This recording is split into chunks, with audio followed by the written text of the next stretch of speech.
The RTX 4060 is quickly climbing to the top of the Steam charts as the #1 used GPU, so today we're going to part together the cheapest build using that graphics card. And of course, this video is sponsored by our friends at AliExpress, and we're going to tell you how you can save even more money on awesome tech and PC hardware during their back-to-school sale. Big shout out to AliExpress for sponsoring today's video. In a little bit, we're going to show you guys how to build an awesome budget RTX 4060 PC using some of the CPU, motherboard, RAM combos you can find on AliExpress. But first, I got to tell you about their back-to-school sale that they're currently running from now until August 25th. If you shop on AliExpress today, you can save up to 80% off select products, and you'll receive free shipping and free returns. AliExpress offers better choices at better prices for PC hardware and tech. Let's take a look at 3 of the products that AliExpress has to offer. First up is a budget king of a wireless mouse, the Attack Shark X3. Coming in only 49 grams and featuring a PAW 3395 sensor, this mouse offers great performance without breaking the bank and comes in a wide range of colors with included grip tape to improve your gaming performance. Now that you've got this awesome wireless mouse, let's talk keyboards. Meet the Alua F75. You guys know how much we love this keyboard with the videos we made on it so far, and this specific model comes with the Ice Vein switches. It also features the awesome build quality we know and love from this keyboard, while also rocking sweet RGB and multiple connection options, Bluetooth, wired, or 2.4 GHz with the included dongle. Lastly, the handheld gaming space has blown up as of late, and this trim UI handheld should definitely be on your shortlist. If you love retro games, you can enjoy them on this quality handheld running an open source Linux OS, built-in LED lighting on the joysticks, and 26 built-in emulators to play all of the classics.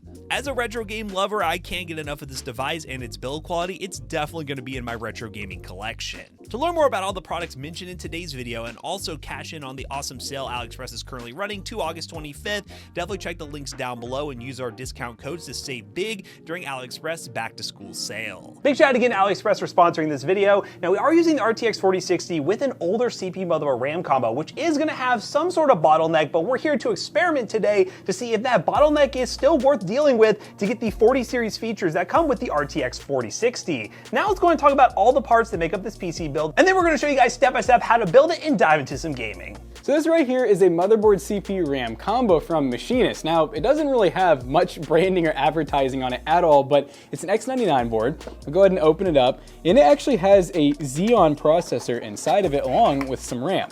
So as you guys can see, it comes with the E5 2650 V4, which is a 12-core, 24-thread Xeon processor that actually has the mounting bracket pre-installed. And as you can see, this board comes with 2 sticks of RAM. They're both 8 gig sticks, so 16 total in dual channel, 2666 DDR4. And then the motherboard itself, they call the X99 PR9-H, and it is basically a micro ATX board that's a rebranded board. And we are going to need to add a CMOS battery, but that's not a big deal. Now to cool that Xeon, we have the cooler, and it actually comes with an RGB static fan, but we decided that that wasn't going to look very good, and don't worry, it comes pre-dented as well. But yeah, it's just aluminum fins, so we'll fix that. We're going to be putting on a white height fan. So we do recommend, if you're building this yourself and you want to keep the price cheap, just use the RGB one. But if you want it to be aesthetic like we're going for, find yourself a nice white fan. And since this board actually has an M.2 that runs in Gen 3, we have this Mushkin NVMe M.2 SSD. 512 gigs is going to be plenty for all the games that we want to install. Now, love it or hate it, we have the RTX 4060 here. This is an MSI Vintage 2X White Edition that we picked up for a little under $300. The 4060 is getting cheaper, and again, love it or hate it, is a card that a lot of people are buying. So I'm very excited to see how well it pairs with the Xeon processor, and you get the new 40 series features like DLSS frame generation and the ability to do some live streaming if you want to. And of course, we went for the white model because it's going to match this motherboard in case very nicely. And for the power supply, Segotep GN650. We just don't overthink it anymore, guys. 650 watts, 80 plus gold, perfect power supply that we really like to use at PC Bros, our PC selling business. And yeah, it's a really awesome unit. Plenty of watts for this build. Realistically, get away with the 500 watt, but we wanted to use these because we really like them. They work well for every PC build we build. For the case, we have the PCCooler CPS Micro ATX White Tower case that comes with 2 RGB fans pre-installed, nice mesh ventilation up front, a tempered glass side panel, and for only $54, it's actually a pretty good bargain for this build. It's gonna make our AliExpress build look super clean with the white aesthetic, and I'm very excited to put this build together. Jackson's gonna show you how to set up the motherboard. Basically, since everything's ready to go, all you have to do is put the cooler on with thermal paste, and then we can go to the power supply step, put everything inside the case, and boom, we have an awesome gaming PC with the RTX 4060 that we're gonna benchmark today and see if it's worth you building at all. So I'm gonna do the easiest step first, installing the little button cell or CMOS battery, which is gonna go right in here like that. So there we go. Now our BIOS will actually remember the settings that we put in. So this bracket kind of came sort of pre-installed. I'm just gonna go ahead and tighten it down. Well, I guess first thing I should actually, yeah, we're good. All right. So we're gonna go ahead and just tighten it down, just PH2 Phillips. Like I said, it comes installed, but they leave it like loose so that you can easily take it out. And we want to make sure our cooler's making good contact. So now I'm going to go ahead and pull the little peel off of the bottom of the cooler. So we got some MX6 thermal paste so that this thing can run incredibly cool. And since this is a Xeon, I'm going to give it a pretty good amount of paste because you really can never have too much paste on a Xeon. I'm just waiting for someone to tag us where the paste is going everywhere. All right, so I think it looks pretty good. Jonah, do you approve? Yeah. All right, so we're gonna go ahead and take our cooler. And this cooler does not use any type of screws to mount. It just uses these little push tabs here. So I usually like to get the side that's a little bit smaller on first. So you see we got it hooked on there. Now we're gonna flip around to the other side of the latch.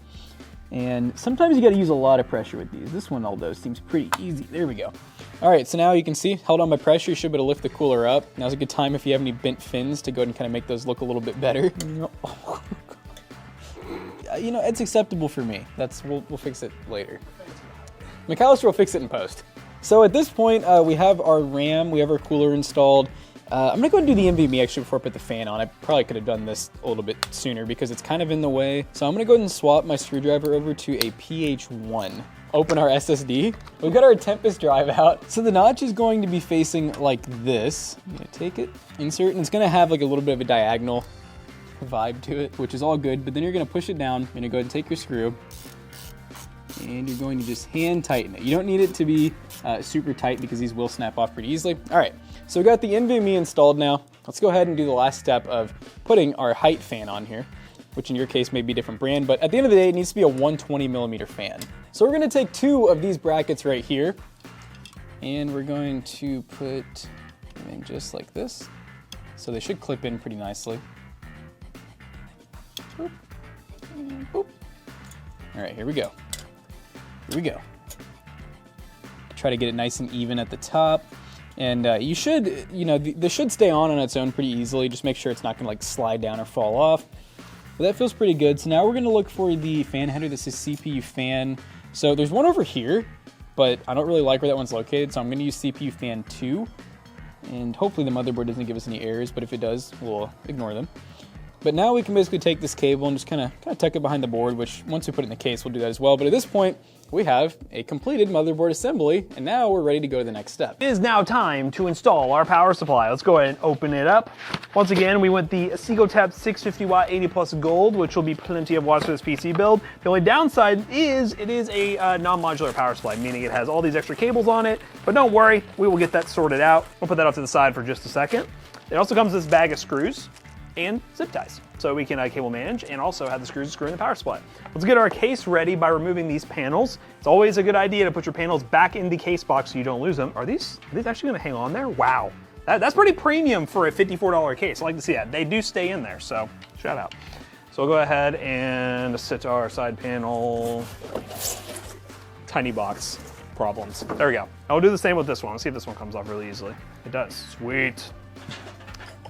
All right, side panel going in here. What is this case, man? Look at this hub, Jonah.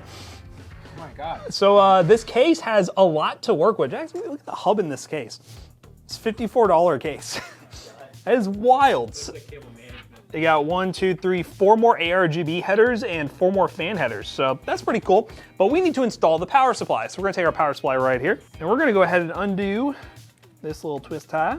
And we'll go ahead and pull out all these additional cables. We'll need those in a moment. And we're gonna take our power supply and install it this way, fan side facing down. We're gonna slide it in like so, and then I'll flip this around so Jonah can see. Slide it in until the holes line up, potentially. There we go. No, yes. 1, 2, 3, 4. Wait, is that lined up? 2, 3, 4. Interesting layout on this case, a little bit different than usual. So we'll go ahead and get that bag that came with the screws we need to install the power supply and get those out ready to go. These are coarse threaded power supply screws, which I'll show you guys what these look like right here. As you can see, they got the little cap right there.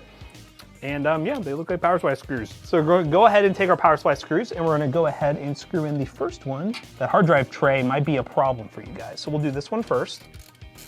This is like, why is there a hard drive tray? Hard drives should be banned. We'll do this one. Go down to the bottom left. And then we will go right here. Sweet. All right, our power supply is now installed. What we need to do next is, I'm gonna go back around here. We're gonna go ahead and get our case ready for the motherboard, which to do that, we need to lay down the case and install our I/O shield. This right here is the I/O shield. To install it, what we need to do is put it in this open slot right here. We're gonna take a look at our motherboard just to make sure, but the audio ports are on the bottom, so if you're looking at it from my perspective, the audio ports need to be lined up like this. Ugh. I/O shields can be a little bit difficult, but once you get them all the way in, yeah, that feels good. I/O shield installed and ready to go. Now we're gonna go ahead and take our motherboard and we're gonna check for some additional standoffs or missing standoffs, which, I'll go ahead and lower the table. As you can see, these are standoffs. We're gonna make sure there's no additional ones, which I think we actually might move some, but we'll see, we'll verify real quick. Let's go ahead and line this up like so. And yes, we're gonna need to move. So it looks like those are good, but this one right here needs to move up one. So we'll go ahead and take this out. And what we're gonna do, because again, at home, most people might not have the tool necessary to make this work, we're just gonna use some standard pliers that apparently are, why is there a magnet on this one? Weird stuff at the Toasty Bros office. And we're going to twist it to the left. Boop. Now that's finger tight. There we go, hey! All right, we got it out. We're gonna go up one. Get started. And then I'm gonna cheat and use one of these tools, which if you have one of these at home, you can actually use one of these. It comes with motherboard sometimes and other cases, and it allows you to put this on a Phillips screwdriver and go over top of it and tighten it down that way. Make sure you get this tight because if you try to take out a screw later, sometimes the riser might come with it and causes problems. So one thing that I just forgot, and rookie mistake, we need to get the screws out of the back of the case. So we're gonna go ahead and grab those in here, which they're actually hiding in this tray right here. Beautiful. Let's move that off to the side and lay this back down. Put the motherboard back in and just act like I never did that. Or McAllister can edit it like I never did that. Okay, so we're gonna open up this screw box. See what kind of screw selection we have here. All right, we got the traditional bag of, looks like silver screws to match our white case. That's always nice to see. Got some extra zip ties as well. You can use the cable manage.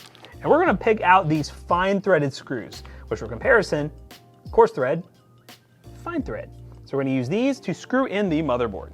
We're gonna start up here. Here, potentially. Will my LT screwdriver work? I think what we're gonna go ahead and do is we're not gonna screw it all the way in. If you do wanna just run the cables normally, you can screw it all the way in, you'll be fine. But as you can see right here, there is this cutout that would actually work pretty nicely for the 24 pin to come out instead of running it from all the way over here. So for now, so I can pull the computer up so we can start cable managing, I'm just gonna put the top screws in so it doesn't fall out of the case, and then we'll screw it down fully at the end. Just make sure I don't forget. You guys at home, make sure I don't forget. So let's go and bring Jackson in here. We'll do some cable management and then screw that motherboard fully in, and then we'll be ready to plop in the GPU and get to gaming. All right, so the first connector we're gonna be putting through is the 24 pin, which is the main power. We're gonna be going behind the motherboard because if you remember, we left out some screws. Yep, left some screws out, which I need to rotate that a little bit, but as you can see, it goes through this cutout that works a lot cleaner than this one all the way over here. Here's our 24 pin. We're gonna go ahead and pull it out like so, flip it around, push in, boom. You have your 24 pin cleanly installed. Now the CPU power is in a weird location. It's in the top right next to the 24 pin. Speaking of CPU power, that is this connector right here, which is a 4+4 pin labeled CPU. So I'm gonna go right through here. Yep, same deal. Can go a little lower and be easier to get through that way. There we go. CPU power, just one 8-pin. It needs to go right up here. These motherboards always have weird power locations, but honestly for this, looks pretty clean. All right, next up, I'm gonna go ahead and send through some front panel stuff. So this specific case only comes with the power switch and then power LEDs, which are these two connectors right here. Spit it out. It's good. The front panel is actually a power supply. Oh, weird spot. Oh my god. This is gonna fit. All right, we got Watch one that. coming through. Do you see Look it? at See that. it, guys? Oh, there we go. Yeah, buddy. And as you can see, and McAllister put a diagram on screen here, this is the front panel, which we only have, again, power LED. So we're gonna do that in the top left first. Put it in like so. And then right next to it, in the red, we're gonna put the power switch. We're gonna feed that back through to Jackson. Let's just do the HD audio while we're at it. So this right here is the HD audio. It's kind of look like a USB 2, but it's missing a pin more towards the middle. That's the same spot. Same spot. Is it gonna fit though? It's definitely not gonna fit. Ah, look at this, guys. Behind the board trickery, which you could do for front panel also. But we'll go ahead and slide this over. And again, HD audio, maybe if I have enough slack here, goes right here. And plug in. And like so, we're HD audio. The next connector we have is a really big one. This is the USB 3.0, which is going to be for your top USB ports. And is that going to be in the usual? It is down here. Oh, that is not usual. So maybe like right through that would be fine. Here? Yeah, if we can rotate it and get it up through there. Then we're going to take that. USB 3 is going to go right there. Take our little connector. Clip side facing down. I'm like fighting for my life. I had a bad USB 3 experience today. This one is much better. There you go, installed. So this right here is PCIe. This is going to look kind of like the CPU power, but it's going to say PCIe and it's technically a 6+2 pin. So we're going to get it untangled and then we're going to run that right through here. And that's not going to put in the card just yet, but this is just to kind of get it ready. Yep. Now the last thing we're going to plug in is the SATA that's going to power our hub that controls all of our fans. It's going to plug in like this. Now there is two other connectors that you can plug in. We have the ARGB header, but this actually you can control with an LED switch, so we're not going to worry about that. And then we do have a PWM control, which is a fan header. That's so you can change the fan speed, but as long as the fans aren't super fast, I'm not really worried about changing them. So at this point, we're pretty much done with running cables. So I'm just going to go ahead and shove some of these, and then Matt is going to show you guys how to put in the graphics card. All right, guys, here is our GPU that matches nicely with this build. We do need to take the peel off the back right here. Here we go, got our graphics card. As you can see right here, there's only one spot to install this GPU, and it's this gray slot right here. Now, before we install the graphics card, we gotta be sure to screw in the board because, again, we did that on purpose to screw in later, and we're gonna go ahead and screw in the rest of the board like we showed you at the beginning. And now we are ready to install the graphics card. We're gonna go ahead and put the graphics card in the case so we can see where it lines up. And as you can see, these two right here are what we need to remove. And to do that, we have to unscrew this right here and this right here. And this should slide away, nice. We'll unscrew that back. Now these are break off, which means you have to push in and wiggle, wiggle. And wiggle, wiggle. Try to be careful because sometimes it can hit the motherboard a little bit. You don't wanna scrape stuff off the motherboard. That's bad. And boom, just like that, we are ready to insert the graphics card. Take your graphics card, make sure this clip is pushed back so it will accept the graphics card. We're gonna go ahead and line up like so, and push in. Now we're gonna go ahead and take 2 coarse thread power supply screws and screw in the graphics card. You might need to move this closer, makes it a little bit easier. Just like that, we're gonna slide that back, tighten that down. And then we're gonna take our 8-pin power connector and plug it up right here on the graphics card. Make sure the clip is facing up, line it up, push it in, and then we'll grab a little zip tie action. I really like to use the nicer ones, but you know what? I'm gonna use the ones that came with it. We'll go ahead and do one of these. Again, this is just cable management, just to make the build look nice. And then we'll go ahead and do one at the bottom. Okay, get that tightened down. And now that I've started cable management, it's the perfect time for Jackson to cable manage himself, which he pretty much did most of it. It's time for me to finish this job. All right, it is time to do some cable management. So get yourself a handful of zip ties, and I like to make my way from the top down. So I'm just gonna go ahead, start grabbing cables and kind of bunch them together. You wanna make sure they're not, showing in open spots like this. And also make sure you don't pull anything too tight to where it unplugs. All right, and usually I like to keep the bottom area a little bit loose just to make sure that if you ever need to do any testing or any type of add-ons, it makes it a little bit easier. So we're gonna go through with our flush cuts, kind of tighten everything one last time and just snip everything, make sure that nothing came unplugged. And then at this point, you'll be ready to turn your PC on and see if it works.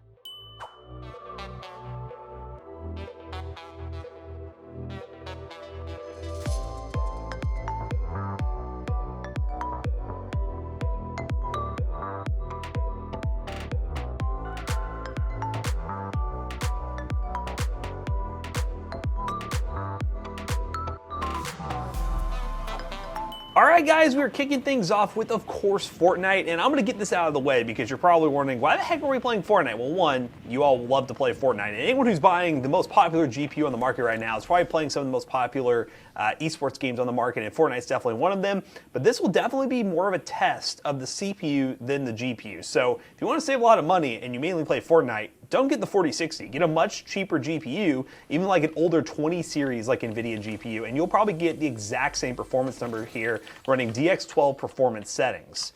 What the heck is this Iron Warrior bolt? Now, obviously with this Xeon being a higher core count, lower clock speed Xeon, we're not gonna get the best single core performance, but I will say this is not too bad. 130 to 120 FPS on average. Very little micro stutter. There's definitely a few stutters here and there. It's super smooth right now, and I could definitely deem this a playable experience. Okay.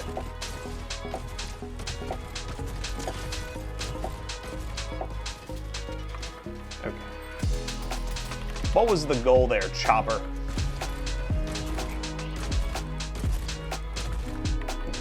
That's what I'm trying to get.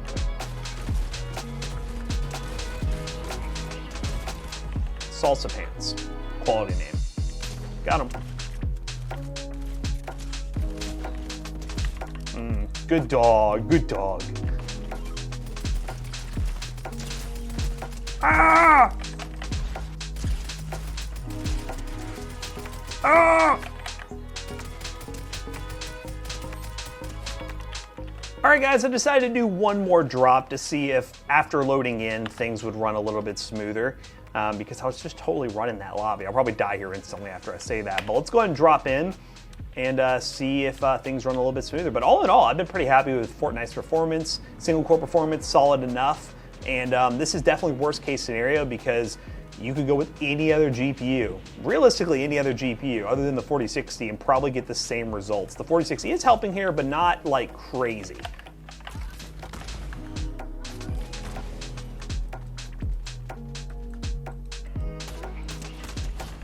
Slurp it up. Jesus Christ, Fortnite, it's a family-friendly game. You definitely see CPU at 100% on first drop, and then once you land in, as long as you're running performance settings, it's not too bad. Get your AI buddy out of here. And I had 3 bullets with that. Ah! Thank you, Brochea. Anywho, Fortnite, better than I honestly expected. I thought this was going to be the one game that really held us back from recommending this configuration, especially at the price point we're paying, around $500 for this whole build, but it runs pretty smooth. Let's go ahead and play some more demanding games that'll definitely use that 4060. All right, guys, we are playing the finals, and we are currently at 1080p, and we're running basically like high overall settings. So let's see what this 4060 can handle. Do we have ray tracing on too? We have it on low, yes. So the basic ray tracing. You see the rays being traced. But yeah, obviously, you know, the finals typically is going to be like a competitive title. So usually people are going to run lower settings than this. We're kind of just stretching this thing to like its limits just to kind of prove a point. And to show you that there is definitely a GP bottleneck. Or not GP bottleneck, we're bottlenecked by the CPU. And yeah, we haven't expected that going into this, and we just want to show you guys, like, is the bottleneck kind of worth it to get the 40 series features? And for the most part, it might not be, but if you are getting a 4060, it's a cool experiment to see that with one of these Xeon combos that are great for a bunch of other GPUs, you still get playable results. Whoa. Experimenting is what we do here. Experiment. So you guys don't have to spend money on it. Boing, boing. Got him. We put an end to his terror. The glorious wheel is no longer glorious. Yeah. That's gonna hurt my teammate.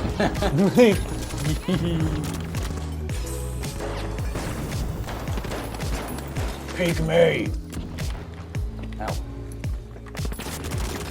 Oh, assist. Kind of like flatline or like the last spicy drop.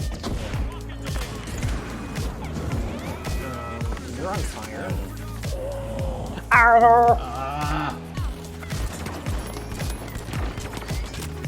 Fire! Jesus Christ. Oh no. Oh, my teammate's dying. Yeah, what is happening? I need to get out of here for a second. Oh my god, I'm so bad. Regen, for what? Oh! That was take this point back. What are we doing? No way we're losing these freaking schmucks. Wait, they jumped off, they bailed? Go! Oh, no! No! Oh. Team? I'm coming back, team. We can win. Hey! Yay! We did it. Woo! Hey, that was pretty cool at high settings on such a cheap build. So just goes to show that even with some bottleneck in some games, it's all right. So yeah, we're going to run some other games to really stress this CPU-GPU combo and then kind of talk about this as a whole. Do we recommend 4060 with AliExpress combos for everybody? No, but these AliExpress combos are awesome for really cheap budget gaming PCs, so we decided to stretch it as far as we possibly could. Let's run those other benchmarks and talk more about what you can get at AliExpress today. All right, guys, we just got done benchmarking this $500 gaming PC, and we had some pretty interesting results. It was fun using an older AliExpress motherboard CPU RAM combo with a much newer graphics card to see just how well it actually did. And the other benchmarks we ran just showed how cool it is to have a 40 series card with this older hardware. In a game like Cyberpunk using DLSS frame gen on quality 1080p high settings, we got ridiculous FPS numbers. We got an average of 152 FPS, a minimum of 122 and a max of 183. Again, with the frame gen tech in 40 series, love it or hate it, it's gonna boost FPS in games that support it and run it very well. And we decided to run some other games that would be more CPU bound. You all have been begging us to play more Battlefield games because it's very CPU bound with all the stuff happening on the scene at once. We ran Battlefield 5, the superior Battlefield, high settings, and we only got 60 to 70 FPS on average. Again, that CPU is definitely being stressed here. It's not an ideal gaming CPU, but it worked pretty well, still a playable experience. And last but certainly not least, 3D Mark Time Spy. We ended up with a score of 9,851, which is a 5 cent per point score at the $500 price point. Now, do we really recommend you go out of your way to build a PC with the RTX 4060 and one of these combos from AliExpress? Not necessarily. You're probably better off buying a cheaper GPU, maybe a used 20 series NVIDIA GPU or 30 series to get a much more balanced build. But in terms of experimenting to see how well the feature set of 40 series works with older hardware, I think it was pretty much a success. Be sure to shop on AliExpress today for all your gaming PC builds and peripherals that we showcase in today's video, and check those links down below for up-to-date pricing and availability, and cash in on their back-to-school sale. Big shout out again to AliExpress for sponsoring today's video. And as always, we hope you guys enjoyed today's video. If you did, check out our other 2 YouTube channels and also our twitch.tv/toastybros. Do not forget to like, comment, and subscribe. And we'll see you guys on the next one. Bye-bye. If you guys just can't get enough of us, we also have every other social media you could ever think of. We have X, we have TikTok, we have Instagram, Facebook, we have, what's that other new one? Threads. We got it all. We have it all. There's so many social media platforms with Toasty Bros content that you all can see by using those links down below. See you guys later. Bye-bye.